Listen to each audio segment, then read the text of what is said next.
Hello and welcome to my fight against the 10-headed Hydra that I've been invited to by Weidenbaum. What's going on here?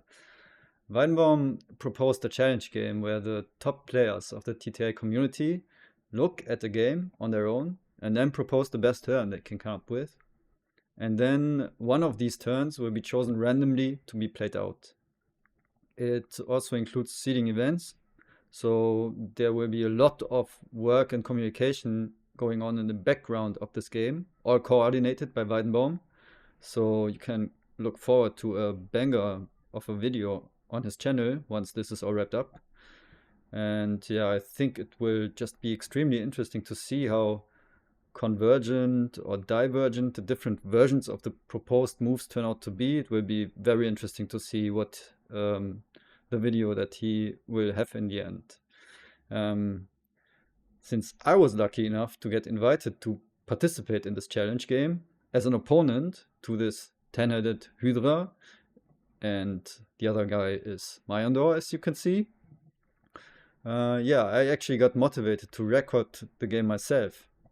So let's take a look at the guys I have to play against here.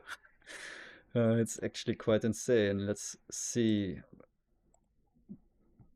Take a quick look at the Glico page, and here we see we play against. Can I remember it from the top of my head? It's Wawczyniec. Yeah, Iron is in the game. Wawczyniec, Weidenbaum, Martin Pischer, Gengisip. Then it's PV4, Dire Entropy, and Lambda and Phonestus. So this is basically the TTI elite here who will do this modes that I described. They will come up with a turn on their own, and then one of the proposed turns will be chosen randomly. I think Weidenbaum said if there should be an obvious mistake, he would overrule it, but I don't think that this will happen. And yes, as opponents to the Hydra and to each other, obviously, it's a 3-player game. We don't team up, but the other player will be Mayondor, who has had, I think, a very strong performance recently. Look at this. Since the last rating period, he won 21 ratings. So actually, he might be even better than this. Maybe. Who knows in the end how this Glico works, right, Martin Pischer? No one trusts this anyway.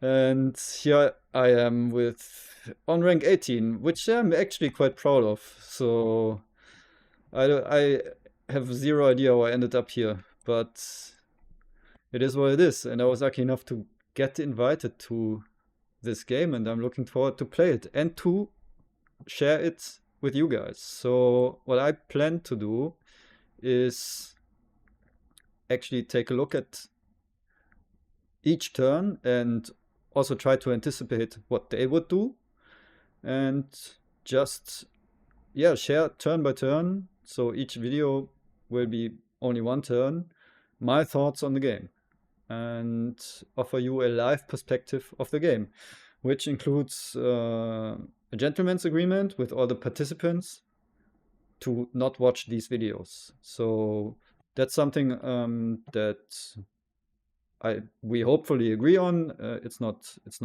done yet, but I'm looking forward to. I think this is feasible. So let's go right into the game. That's all there is to say to it, I guess. Let's look at the game. And now I have to check if the recording works. Yes. So yeah, as long as it's feasible, I'm not looking at the game. Like the first turn, now I saw this, but I couldn't change that. From now on, I will try to not look at the turns before I start recording, basically.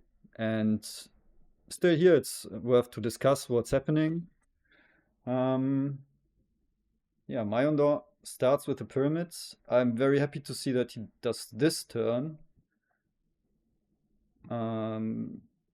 because if he took a leader, which would also be an option for him, a decent option, then the Hydra would be left with a leader and pyramids, and I would be left with nothing. So in the version where he took a leader, I think he also has a decent start, but yeah, in a one-on-one versus the Hydra, this is definitely the best option to not give him the perfect start. So now everything looks kind of equal. They will just proceed, although I have it on click, I think. On click, yeah. Okay. It's interesting. So I have to pause. Yes, what would I do in their situation? There's, I think, two almost equally good leaders. It comes almost down to personal preference. My preference is with Hammurabi, I would think. I think in their position, I would take Hammurabi. And then it's also almost down to personal preference if you take urban growth or Richland. I think the more agreed upon thing to do is take the urban growth. But I personally don't really know if it's that much better. You start with this science, with the philosophy earlier, but in some games you can rush a printing press. Especially, yeah, let's take a look at this. There's Shakespeare and Darwin, and sometimes there's just a printing press drop, and then you can skip this philosophy and just build two printing presses, which is a very good thing to do in two-player, and not that good in four-player. And in three-player, I'm kind of undecided. It's a middle ground between those two extremes, and sometimes I go with the greedy printing press plays, and they work. Also in three-player. In four-player, not so much. It also enables this skipping, or yeah, not forcing yourself to commit to this philosophy. Enables to this scenario where you take something like a university and go to 3 science income with the university. So in that scenario, it's also, in my opinion, better to have the rich band early on. So yeah, basically it comes down, in my opinion, to preference, and I personally like the Richland a little better. So let's see. I would take Hammurabi Richland, but everything is possible here. What I don't think is, yeah, we don't have to consider something else, honestly. So it's Hammurabi Urban Grove. Yeah. Yeah, funny side note, Martin Pescher already gave an insight in the Discord to how he thinks after only one turn. He already knows, like, all the rest has no idea of this game whatsoever. Yeah, he's world champion after all. He had apparently, maybe it was his turn. Maybe he had another idea. Maybe he has a strong preference for Confucius. So yeah, but I think it's open to debate. And I am actually very happy with this scenario, with this row, since now I have a pretty good start with Confucius and Engineering Genius. There's no discussion about this.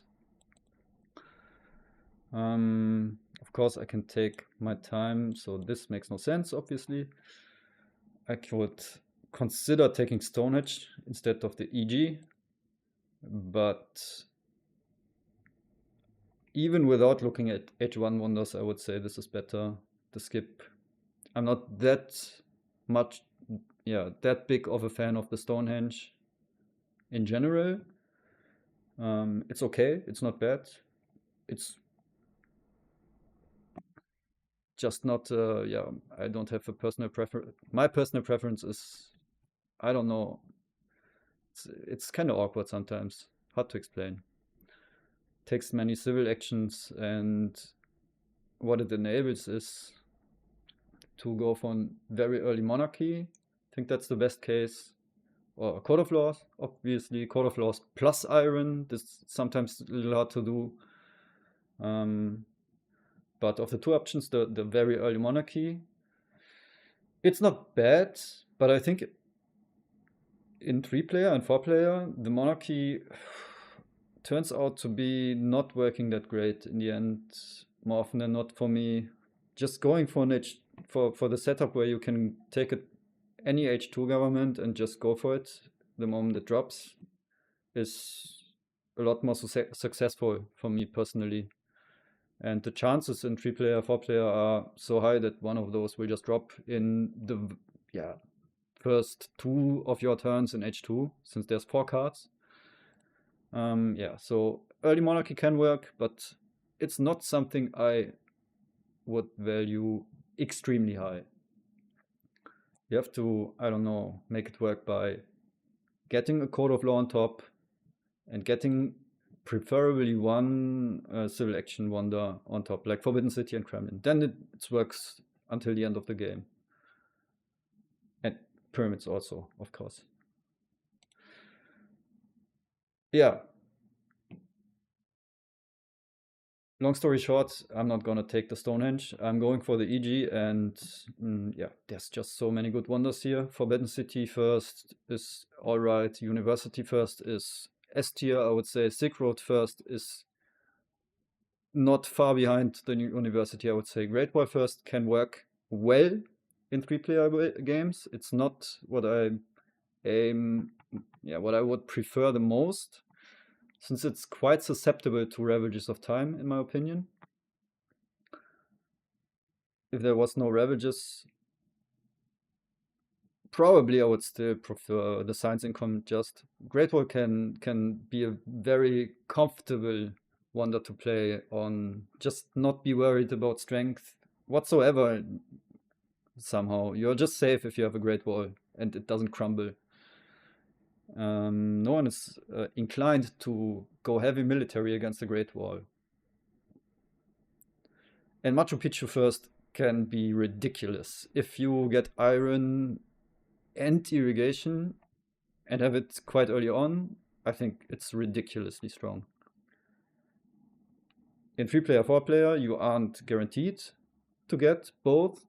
I think it's already alright if you only have iron. Without iron, it's not playable, so sometimes it's awkward.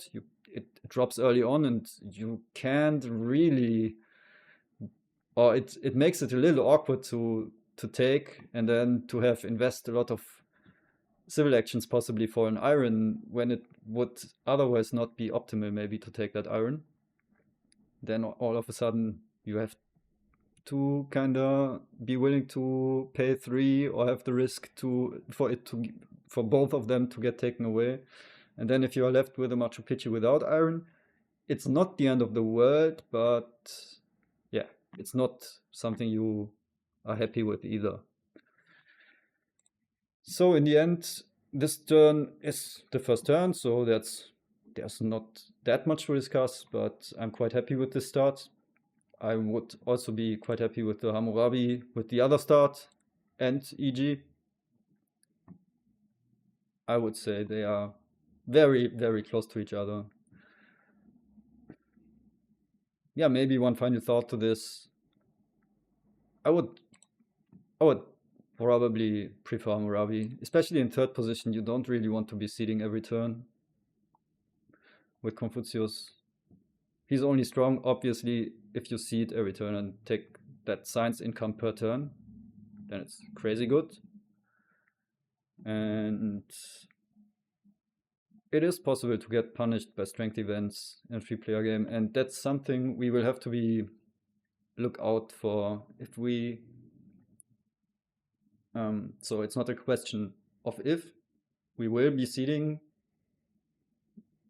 99% of the cases every turn with Confucius. And then we might be looking out to not be the weakest, because they will be very heavily inclined to seed strength events in a scenario where they know that I have to seed per turn to have value from this leader.